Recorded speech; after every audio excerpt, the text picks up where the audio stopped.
हरियाणा में 9वीं से 12वीं तक के स्कूल कोरोना काल के चलते तकरीबन 8 महीने बाद खुले, लेकिन स्कूल खुलते ही लगातार हरियाणा के कई जिलों में स्कूल में पढ़ने वाले बच्चे और अध्यापक कोरोना की चपेट में आ गए।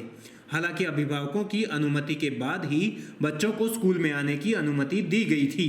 बच्चों को घर में ऑनलाइन पढ़ाई में दिक्कतें होने के कारण बच्चों से संवाद के बाद ही स्कूल में बच्चे पढ़ने पहुंचे थे, लेकिन कोरोना का तीसरा चरण अब त्योहारी सीजन के बाद रफ्तार पकड़ गया है, जिसका सामना स्कूली बच्चों के साथ साथ अध्यापकों को भी करना पड़ रहा है। जिसको देखते हुए हरियाणा में 30 नवंबर तक हरियाणा के सभी स्कूलों को बंद करने का फैसला लिया गया है, जिसकी जानकारी हरियाणा के शिक्षा मंत्री कंवरपाल गुर्जर ने करनाल पहुंचने पर दी। इसके अलावा कंवरपाल गुर्जर ने प्राइवेट स्कूलों की फीस को लेकर भी अपना बयान दिया, जिसमें उन्होंने कहा कि प्राइवेट स्कूल तथा अभिभावक दोनों को ही एक दूसरे की मजबूरी को समझना चाहिए और एक दूसरे का सहयोग करना चाहिए। कोरोना के मामले में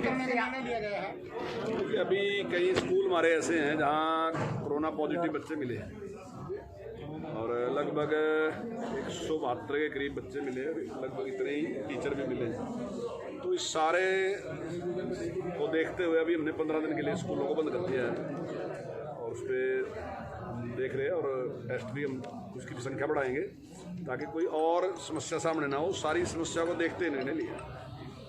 स्कूल फिर से बंद होने जा रही है सर, ऐसा? हाँ, 15 दिन के लिए सभी स्कूल बंद कर दिए हमने ताकि जो अभी इस प्रकार की स्थिति आई, हालांकि हमने रैंडमली चेकअप कराया था सारा ना, अभी कोई ऐसा नहीं था कि कोई बाहर से ऐसे लक्षण दिखाई दे रहे थे, कोई टेम्परेचर भी नहीं था और दूसरा भी नहीं था, लेकिन जब सारे का चेकअप किया तो उसमें से कुछ बच्चे निकल के आए।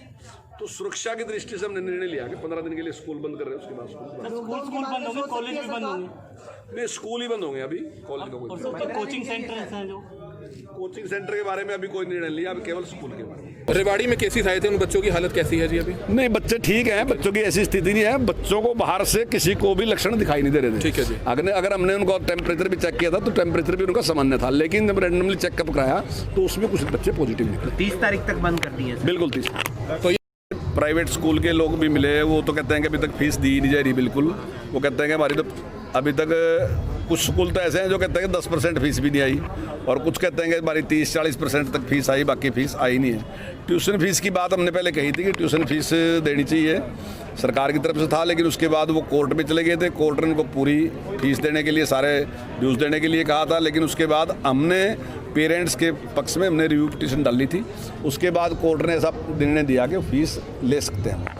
तो मेरा निवेदन ये है कि कुछ ना कुछ देखिए सहयोग करना पड़ेगा दोनों पार्टियों को, मतलब जो स्कूल हैं उनको भी करना पड़ेगा क्योंकि अभिभावक की भी स्थिति अच्छी नहीं है, और लेकिन साथ ही अभिभावक का भी जिम्मेदारी है कि जिनकी ठीक है उन्हें सहयोग करना चाहिए क्योंकि संस्थाएं तभी चलती हैं। वहीं कृषि कानूनों के विरोध में हरियाणा व पंजाब के किसान संगठन 26 व 27 नवंबर को दिल्ली में कूच करेंगे। इसको लेकर हरियाणा में शिक्षा मंत्री कंवरपाल गुर्जर ने कहा कि कृषि कानून किसानों के पक्ष में हैं और उनके ही फायदे के लिए हैं। केवल कांग्रेस ही इसका विरोध कर रही है और विधानसभा सेशन के दौरान कांग्रेस ने कोई मुद्दा भी नहीं उठाया था। पंजाब में कांग्रेस की सरकार है, सरकार ही पंजाब में प्रदर्शन करवा रही है।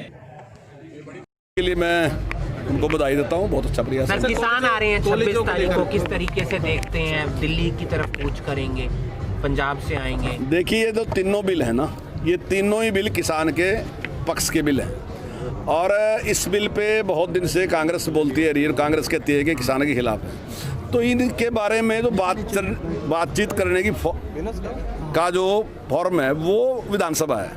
आप विधानसभा के प्लेटफार्म पे आके अपनी बात रख सकते हैं। अब देश की आबादी 2.5-3 करोड़ है, 2.5-3 करोड़ लोग उस पर विचार नहीं कर सकते। 90 लोग चुन के उन्होंने भेज दिया कि आप बात रखिए। जब सेशन था तो कांग्रेस ने कोई बात नहीं रखी।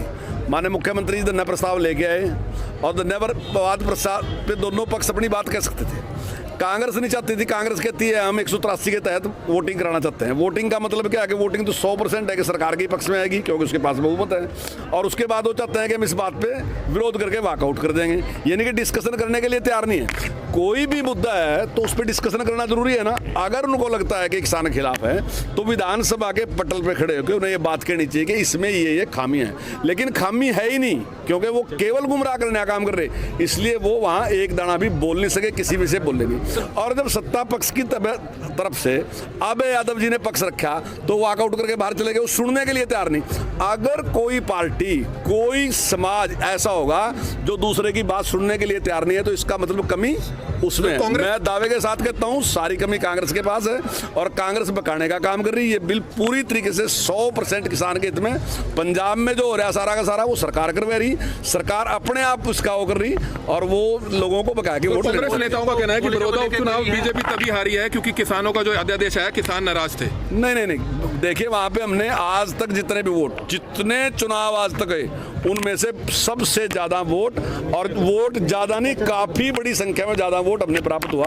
ये सीट कभी हमारे पास नहीं, लंबे टाइम से कांग्रेस की और लोकदल के पास रही है, लेकिन हमें अच्छा वोट वहां पे मिला।